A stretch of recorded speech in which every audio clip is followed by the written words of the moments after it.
Greetings War Thunderers, this is Longshot with a guide on how to fly the Spitfire Mark IIB in arcade.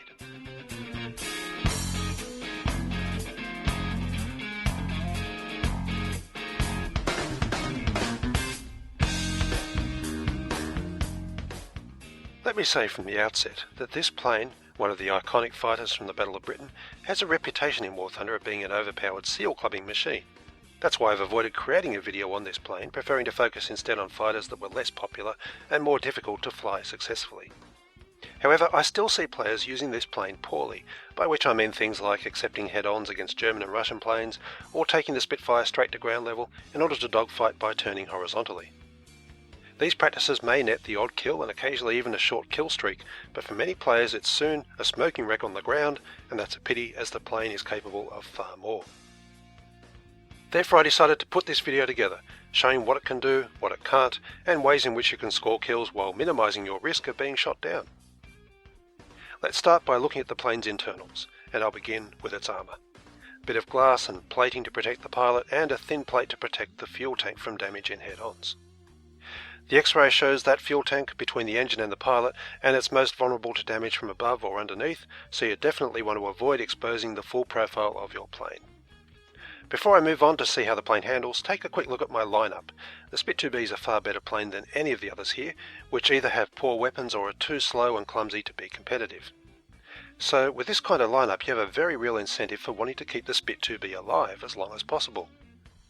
If you want some better cannon-armed planes at this battle rating, you could either buy some premiums, as I've done here, or you could add the next Spitfire, the 5B, to your lineup, which pushes your ranking to 3.7 and will expose you to occasional battles against Tier 4 planes.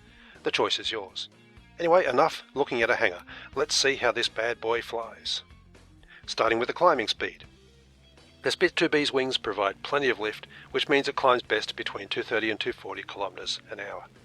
From an arcade 2,000 metre spawn, the plane can reach a maximum 4,400 metres, or 14,400 feet, in 2 WEP periods, and that's an extremely good climb rate, equal to the BF-109's, nearly as good as the Ki 43 Mark III. You'll regularly find yourself level with or above most other fighters by the time you reach bomber altitude, but there are a few planes that can seriously outclimb you. Fortunately, they're rarely seen. One is the premium XP50, which if it uses the Assaulter spawn point can reach over 5,000 metres in 2 WEPs, and the other is the premium P47M. Both those planes have superior high altitude performance to the Spit 2B, so if you see them above you in a battle you need to take them seriously. Okay, let's look at the handling of this plane, especially as its flight model changed in the latest patch, which at the time of making this video is version 1.53. Starting with the roll speed, which is fairly fast now. Faster than it used to be, in fact. I'll put the plane into a horizontal turn to test the strength of its elevators. I'm looking at the size of the circle, the smaller the better, and whether it turns fast enough to catch a smoke trail. The circle is fairly small, but it can't quite catch its smoke anymore. The plane's still a good turner, but no longer turns as tightly as it once did. Now the 2B does not have combat flaps, only landing flaps, and I see a lot of players using them in dogfights. The circle's definitely smaller when I use flaps, however watch the speed drop rapidly as the flaps act like a handbrake. Be very sparing in your use of landing flaps. Don't use them at all unless you need to, and only then for no more than half a turn. Slowing down will reduce your options in a dogfight. Okay, let's look at the rudder. I'm holding left rudder and up elevator together, tapping the right roll key to keep the plane on a 45-degree angle and using WEP, all of which puts the plane into a climbing spiral. The rudder seems almost as strong as the elevator, and used together the plane is now crossing its smoke trail. Not only that, it's holding above 230 km an hour, which means it's actually travelling at its optimal climb rate. Suffice to say that there's very few planes that can compete with this. In fact, only the Ki 43 Mark III and the Cannon Chica spring to mind. And here's a change from the old flight model. Even at low speed with no WEP, the plane continues to turn well and keep climbing, and its speed doesn't want to drop much below 200 km an hour. Most other planes drop well below 200 in a climbing spiral with no WEP, as indeed the Spit 2B used to, but not anymore. Not only that, it's still able to keep turning and climbing at speeds where the old Spit would have been sluggish and unresponsive. So if you thought this plane was a bit of a UFO in arcade before, it's even more of one now. Anyway, into the high speed test. Its roll rate starts to slow at 450 kilometers an hour, and past 600 it's stiffened up too much to allow rapid changes in direction. The plane's maximum speed in the dive falls short of 800 kilometers an hour, which is mediocre. Most dedicated boom and zoomers will outrun this plane in a dive. But it can still track the mouse cursor at high speed, as the rudder and elevators haven't tightened up a great deal. So its high-speed handling is serviceable. Not as good as a plane that retains a fast roll rate, but still good enough to get guns on a target in a dive. And now I'm in a vertical zoom climb to see how much altitude it can recover, testing both its energy retention and the power of its engine.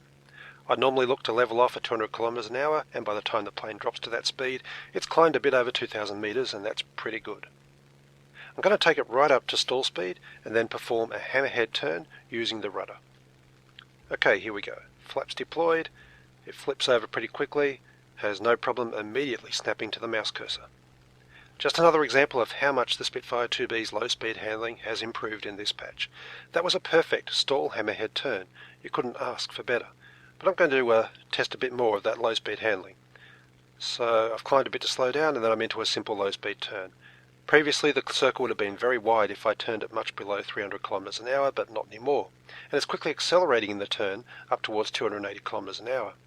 Even with landing flaps, which I'll deploy in a second to slow me down to 210, it still continues to turn fairly well. Only below 200 kilometers an hour does it start to lose its turning ability. So the Spit 2B now looks like a genuine all-rounder. Its improved energy retention and superb climbing ability makes it a potent energy fighter. Its high-speed handling and zoom climb allow it to boom and zoom, and while it can't hang with a dedicated turn fighter such as a Zero or Kai 43 in a dogfight, it can turn well enough to defeat most other fighters. So that means the pilot now has a wide choice of tactics with this plane, and to demonstrate some of those, it's time to take it to battle. I'm using stealth for the machine guns and also for the cannons, as this plane does not get the option of the air target's belt for its Hispanos. My targeting distance is 300 meters, as my preference in this plane is to get nice and close to targets, which helps me to be accurate and conserve its meagre ammunition. And I'm straight into a steep climb to convert the spawn speed into altitude, and then I'll settle into a sustained climb between 230 and 240 kilometers an hour, travelling at a slight angle to the battle. There's no need to side climb too defensively in this plane. Okay, so in this game there's a single bomber, a PE-2 at altitude, and a P-47 climbing out the back. A friendly BF-109 has also climbed, and is going to reach the bomber first. The bomber's facing him for a head-on, and if he survives the pass, I'll look to finish him off. He's been set alight. I get a nice deflection shot here. That fires no guarantee of getting a kill, so I'm angling down and hitting WEP in the turn to keep my speed high, and that keeps me close enough to be able to finish him off before he escapes. This plane is quite a good bomber hunter. I'll just show a few examples to illustrate the tactics I use in shooting them down. Where possible, you want to attack from underneath. This will expose the full profile of their plane to your guns and keep you safe from their gunners. Many bomber pilots won't see the attack coming, or if they do, they'll often try to climb out of reach, which only makes them a slower and easier target. As I attack this PBY, notice how I aim to the left of the lead indicator. Instead of wasting ammo on the strong fuselage of the bomber, I'm hitting the wing, which is a point of weakness, and that gets me a quick and easy kill. Okay, those bombers were slow and no threat at all to my plane. That's not the case with B-25s, which have a bank of machine guns on the nose and a dangerous dorsal gunner on top, and often a very aggressive pilot as well. These planes are often happy to accept a head-on, which you must avoid at all costs, and like other bombers, are safest to attack from underneath if you can get there.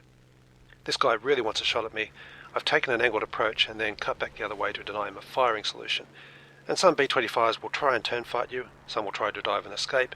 This guy flew straight and level and was probably shooting at me with his gunner, and I've risked a quick volley from above, which was enough to take him down, and then I'm getting away from his guns as fast as I can. I would not recommend exposing yourself to gunners for any longer than you have to, but the armour plating in front of the fuel tank does at least provide you with some degree of protection. Anyway, here's a short clip from back in patch 1.51, where a PBJ, which is a B-25 armed with even more nose-mounted guns, was trying to run me down. He has a lot of speed on board, so I'm not going to outrun him. Firstly, I have to duck out of the way of his guns. I turn to the side and nose down to accelerate, then into a split S, which he'll be unable to follow. And now he's going to overshoot.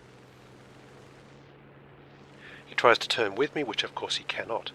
And and now it's just a matter of getting underneath him, where his dorsal gunner can't shoot at me, and that's why I'm not lifting up and taking the shot now. Instead I stay low and fast, and now I've got him on toast. He can't evade, he can't shoot back. So that's bombers, and they're your easiest source of kills in a Spit 2B. The second easiest way to shoot down planes is through boom and zoom attacks. Now I know a lot of my viewers are fully aware of how to perform boom and zooms. Please bear with me, I'll explain it for the benefit of any newcomers. Because I've climbed and gained an altitude advantage, I'm now able to dive at a group of planes, and as I dived I was looking around to identify targets and threats. I chose the Spitfire as he's higher than everyone else and flying away from me. I aim carefully, in this case I get the kill, and then I'm hitting WEP and escaping in a zoom climb while checking in case someone's trying to follow me up. If I hadn't shot him down, I'd still be zoom climbing, as the number one rule of boom and zoom is never to stop and turn fight. You can always set up another diving attack once you've recovered your altitude advantage. It's a very simple and safe way of getting kills, but it does require close observation of enemy planes. Here I'm starting another diving attack, and I notice the I-185 start to climb, and then his plane appears to stop moving, which means he's climbing right at me. I risk a quick burst, then immediately break off, as taking a head-on engagement against a powerful cannon-armed plane is a really good way to get shot down. In this case I was very lucky. That quick burst got the kill. It could easily have gone the other way. I see a lot of people, even experienced players, engage in boom and zoom head-ons like that, and it often costs them their plane, so always be prepared to break off an attack if it doesn't look right. In this example, the manoeuvrability of the Spitfire helps me position the plane before I start the dive. I'm looking to attack the two climbing A6Ms, and I want to get behind them first. This gives me the element of surprise and makes it hard for them to face me in a head-on if they see me coming. Note how the Spitfire's turning ability lets me quickly switch from the first target onto the second and shoot both of them down. That's another reason why the Spit 2B is so effective in this role. With a bit of practice you'll regularly take out multiple targets in a single pass in situations where other boom and zoomers may have only succeeded in engaging a single aircraft. One last example, and here I'm diving all the way from 4,000 metres to ground level as the battle's just about to end and these are the last remaining targets. And that means I'm going to push the plane well beyond 600 kilometres an hour and its roll rate is going to tighten up significantly. But even at extreme speed I'm still able to slowly roll the plane and line up my approach, which gives me an easy deflection shot on the first target. Okay, one down, and the second will test the strength of my rudder and elevators, which respond just enough to get the kill. So far I've barely had to use the plane's turning abilities at all, apart from dancing around that charging PBJ earlier, and that's how it should be. You want to get kills the simplest and most efficient way possible, and use the manoeuvrability of the Spitfire only when you really need to. But if you have to turn fight, then look to only fight a single enemy at a time. Try to avoid situations where you're dealing with multiple bandits at once. The more enemies in the area, the harder it is to keep track of them, the greater the chance you'll simply be blindsided by someone you didn't see. Here I've climbed too aggressively toward the enemy at the start of the battle, and I'm going to be caught in a dogfight with a bunch of planes. I could have handled any of them in isolation, but together they were just too much for me to fight alone. This is also an example of why you should avoid the initial merge in a Spitfire. It's okay blasting through the merge in a fast plane where you get quick kills and escape, but in a Spit 2B you can be trapped as I have been here, forced to turn, and then you're exposed to being intercepted. I'm dancing with 3 lightnings, a 1 and 9 and a yak, and in the end the shot seemingly came out of nowhere. I was shot down simply because I allowed myself to be caught in that situation, instead of choosing the engagement on my own terms, where the odds were in my favour. Here a faster plane, a P-63, is flying straight for me and I have no choice but to fight him. The difference is that he's alone. If I can avoid the head-on, I have every chance of taking control of the engagement. I've snap-rolled before the lead indicator appeared and then pull a downwards facing turn using rudder, elevators and WEP in order to get a shot at my opponent before it can fly out of range. But this guy's decided to turn fight, which makes him an easy kill. Most planes that are faster than the Spitfire, the Spit can outturn if they give you a chance. Sometimes a faster enemy will keep their speed, extend away, and then turn back at a safe distance for another head-on, and that's the toughest situation to deal with in a Spit. If you can, climb above them while they're extending away. If that proves impossible and they can't be drawn into a turn fight, you're probably best diving out to ground level. But there aren't many planes that can defeat you this way due to your superior climb rate. A P-47M certainly can. Also an XP-50, a Spitfire Mark 16 and the Ki-43 Mark III are all deadly threats if they manage to get an altitude advantage over your plane. And as you might have guessed, my preference is always to gain and exploit an altitude advantage with a Spitfire. It brings out all of its strengths and lets you get multiple kills with minimal risk. It also helps avoid one of the worst traps with a Spitfire, one that many new players fall into, and that's getting into a high-speed dogfight where there's a strong chance of losing control due to the G-forces this plane can pull. Now I'm turning hard here, but it's a rudder turn, minimising the G-forces, at a manageable speed, and I also deploy landing flaps to avoid overshoot, and that gets me a good shot at the target. The turning ability of a Spitfire is a tool for you to use only when needed, and when you turn it needs to be precise and under your control. The introduction of G-lock means you simply can't risk diving headlong into a furball, hitting max elevator and trying to outturn everyone. Not anymore. If you're used to that old way of doing things, you have a choice. You can either complain about the effect G-lock has on planes like the Spit-2B, or you can adapt, because those who are willing to adapt will find that this plane is incredibly versatile. There's such a wide variety of ways in which it can be used to shoot down enemies, and due to time constraints I've only shown a handful of them in this video. It's not a plane to be flown fast and loose in a careless manner. It's a thinking pilot's plane. Those who thrive will be the players who plan engagements in advance, position their planes beforehand, and know how to use an energy advantage. And here's another P-63 who thought he could turn fight with a Spitfire after missing the head-on attack. Anyway, that's all I have for this video. I hope you found it helpful. As always, I look forward to reading your comments, and my next vid will feature an extended duel between my Spit-2B and its nemesis, the Ki-43 Mark III, so don't forget to subscribe. Until then, I'll see you in the skies.